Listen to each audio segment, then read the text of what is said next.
Hello everyone.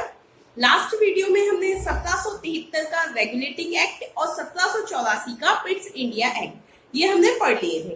अब जो उसके बाद जो एक्ट लाया गया वहां था 1793 में चार्टर एक्ट, 1793 का चार्टर एक्ट।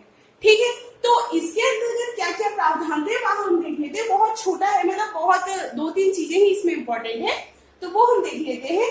सबसे पहला तो क्या किया गया इसके तहत कि कंपनी के व्यापारिक एकाधिकार को 20 वर्ष के लिए बढ़ा दिया गया। ठीक है, तो 1793 के चार्टर एक्ट के तहत कंपनी के व्यापारिक एकाधिकार को क्या किया गया, 20 वर्ष के लिए बढ़ा दिया गया। फिर इसके बाद एक और जो सबसे इंपॉर्टेंट चीज इस एक्ट के तहत की गई वह यह थी कि बोर्ड ऑफ कंट्रोल के अधिकारियों को वेतन अब भारतीय कोष से दिया जाने लगा। ये क्वेश्चन प्रेजेंस में पूछा जाता है किस एक्ट के तहत, तो किस एक्ट के तहत, 1793 की चार्टर एक्ट के तहत बोर्ड ऑफ कंट्रोल के जो अधिकारी थे उनको वेतन किससे दिया जाने लगा, भारतीय कोष से दिया जाने लगा। ठीक है, अब इसके बाद आया 1813 का चार्टर एक्ट 20 साल बाद। ठीक है, 20 साल बाद 1813 का चार्टर एक्ट। अब इसके बाद क्या किया गया कि जब कंपनी पे, जैसे कि मैंने आपको बताया, काम बहुत बढ़ गया था, राजनीतिक गतिविधियां भी थी, तो इसके बाद फिर क्या किया गया, कंपनी के भारतीय व्यापार के एकाधिकार को समाप्त कर दिया गया। क्या किया गया, पहले सिर्फ कंपनी ही भारत के साथ व्यापार कर सकती थी। इसके बाद क्या किया गया कि कंपनी के जो व्यापारिक एकाधिकार थे वह समाप्त कर दिए गए, लेकिन सिर्फ दो चीजों पर बने रहे, वहां थी चीन से व्यापार और चाय के व्यापार पर कंपनी का एकाधिकार इस एक्ट के बाद भी बना रहा। ठीक है, तो 1813 के चार्टर एक्ट के तहत क्या किया गया, कंपनी के भारतीय व्यापार के एकाधिकार को समाप्त कर दिया गया, लेकिन चीन के से व्यापार और चाय के व्यापार पर कंपनी का एकाधिकार अभी भी बना रहा। ठीक है, इसके बाद क्या किया गया, जो ब्रिटिशवासी थे उनको भारत के साथ मुक्त व्यापार करने की अनुमति दी गई, है ना, कि वो लोग व्यापार कर सकते हैं, उनको अनुमति दे दी गई। इसके बाद ईसाई मिशनरियों को भारत में धर्म प्रचार की भी अनुमति दी गई। ठीक है, जो ईसाई धर्म के प्रचार प्रसार के लिए भारत में उनको क्या दी गई, अनुमति दी गई। किसके तहत, 1813 के चार्टर एक्ट के तहत। फिर एक और चीज हुई, भारत में शिक्षा के लिए प्रतिवर्ष 1 लाख खर्च करने की अनुमति भी दी गई। ठीक है, सबसे पहले जो शिक्षा के लिए जो रुपए आदि देने की जो अनुमति दी गई खर्च करने की, कि इससे भारत में शिक्षा का विकास हो, जो भी है, मतलब उसके लिए 1 लाख रुपए खर्च करने की अनुमति दी गई। किस एक्ट के तहत, 1813 के चार्टर एक्ट के तहत। तो इसमें क्या क्या इंपॉर्टेंट है, एक तो कंपनी के जो व्यापारिक एकाधिकार था भारत के साथ वह क्या कर दिया गया, समाप्त कर दिया गया, लेकिन चीन से व्यापार और चाय के व्यापार इस पर अभी भी कंपनी का एकाधिकार बना रहा। ठीक है, उसके बाद क्या किया गया कि ईसाई धर्म के प्रचार प्रसार के लिए मिशनरियों को भारत में धर्म प्रचार की अनुमति दी गई और भारत में शिक्षा के लिए 1 लाख रुपए खर्च करने की अनुमति भी दी गई। इसके बाद देखते हैं हम 1833 का चार्टर एक्ट। ये इंपॉर्टेंट है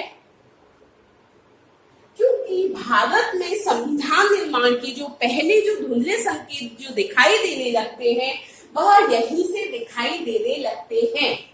ठीक है, 1833 के चार्टर एक्ट से यहाँ से संविधान निर्माण के प्रथम धुंधले संकेत दिखने लगते हैं। अब यहाँ से क्या कर दिया गया, कंपनी के व्यापारिक एकाधिकार को पूर्णतः समाप्त कर दिया गया। क्या कर दिया गया, पूर्णतः समाप्त कर दिया गया। अब कंपनी को सिर्फ राजनीतिक कार्य ही करने थे। यहाँ पे समाप्त किया गया था, लेकिन क्या था, चीन से व्यापार और चाय के व्यापार पर था।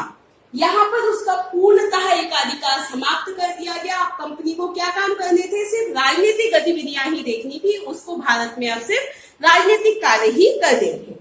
ठीक है, फिर उसके बाद जो एक इम्पोर्टेंट चीज की गई वह थी भारतीय प्रशासन का केंद्रीयकरण। केंद्रीयकरण भी कब किया गया, 1833 के चार्टर एक्ट के तहत, ठीक है। अब बंगाल के गवर्नर जनरल को अब भारत का गवर्नर जनरल कहा जाने लगा। मतलब जो पहले बंगाल का गवर्नर जनरल था उसको क्या कहा जाने लगा? भारत का गवर्नर जनरल। और जो भारत के पहले गवर्नर जनरल थे वह थे लॉर्ड विलियम बेंटिक। ये इंपॉर्टेंट है। इवन इसमें जितने भी फैक्ट्स हैं जहां जहां मैं मार्क कर रही हूँ वो सारे ही एक एक क्वेश्चन ही हैं, ठीक है। तो बंगाल के गवर्नर जनरल को अब भारत का गवर्नर जनरल कहा जाने लगा और जो पहले गवर्नर जनरल थे वह थे लॉर्ड विलियम बेंटिक। किस एक्ट के तहत? 1833 के चार्टर एक्ट के तहत, ठीक है। अब जैसा कि हमने देखा था जब बंगाल का गवर्नर जनरल का भी पद सृजित हुआ था तो मतलब गवर्नर से गवर्नर जनरल बना था तो उसमें एक परिषद 4 सदस्यीय परिषद का गठन किया गया था, लेकिन बाद में वो कितनी हो गई थी? 3 सदस्यीय हो गई थी। यहाँ पर फिर से उसमें एक सदस्य जोड़ दिया गया, एक विधि सदस्य इसमें जोड़ दिया गया। विधायी कार्य के लिए परिषद का विस्तार किया गया और 3 सदस्यों के अतिरिक्त, मतलब 3 तो पहले से है, एक सदस्य और जोड़ा गया, विधि सदस्य, ठीक है। इसके बाद गवर्नर जनरल की जो सरकार थी अब उसको भारत सरकार कहा जाने लगा। गवर्नर जनरल की सरकार को भारत सरकार व उसकी परिषद को भारत परिषद कहा जाने लगा। किस एक्ट के तहत? 1833 का चार्टर एक्ट, ठीक है। फिर इसके बाद भारतीय कानून को लिपिबद्ध करने और उसको सुधारने के उद्देश्य से एक विधि आयोग का गठन भी किया गया। ये सारे इसके इंपॉर्टेंट प्रावधान थे 1833 के चार्टर एक्ट के। एक बार हम पूरा रिवाइज कर देते हैं कि 1793 का जो चार्टर आया उसमें क्या था? कंपनी के व्यापारिक एकाधिकार को 20 वर्ष के लिए बढ़ा दिया गया था और बोर्ड ऑफ कंट्रोल के अधिकारियों को जो वेतन था वह किससे दिया जाने लगा था? भारतीय कोष से दिया जाने लगा था। फिर 1813 का चार्टर एक्ट आया, उसमें कंपनी के व्यापारिक एकाधिकार को समाप्त कर दिया गया, लेकिन चाय के साथ व्यापार और चीन के साथ व्यापार, इसका क्या था? जो चाय का व्यापार और चीन के साथ व्यापार पर जो है कंपनी का एकाधिकार बना रहा। फिर कुछ सीमाओं के मतलब कुछ गाइडलाइन दी गई, उन गाइडलाइंस के अंदर ब्रिटिश वासियों को भारत में मुक्त व्यापार करने की अनुमति दे दी गई। फिर ईसाई मिशनरियों को भारत में ईसाई धर्म के प्रचार प्रसार की अनुमति भी दी गई और भारत में शिक्षा के प्रचार के लिए, शिक्षा के विकास के लिए 1 लाख रुपए की राशि की अनुमति दी गई, ठीक है। 1 लाख खर्च करने की अनुमति दे दी गई। फिर आया 1833 का चार्टर एक्ट। इसने कंपनी के व्यापारिक एकाधिकार को पूर्णतः समाप्त कर दिया। अब कंपनी को क्या करना था? सिर्फ राजनीतिक कार्य करने थे, ठीक है। व्यापारिक एकाधिकार पूर्णतः समाप्त हो गया, अब कंपनी को सिर्फ राजनीतिक कार्य करने थे।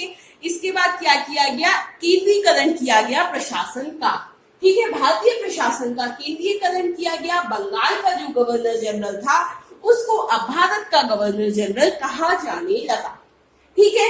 और जो भारत का जो पहला गवर्नर जनरल था वह था लॉर्ड विलियम बेंटिक।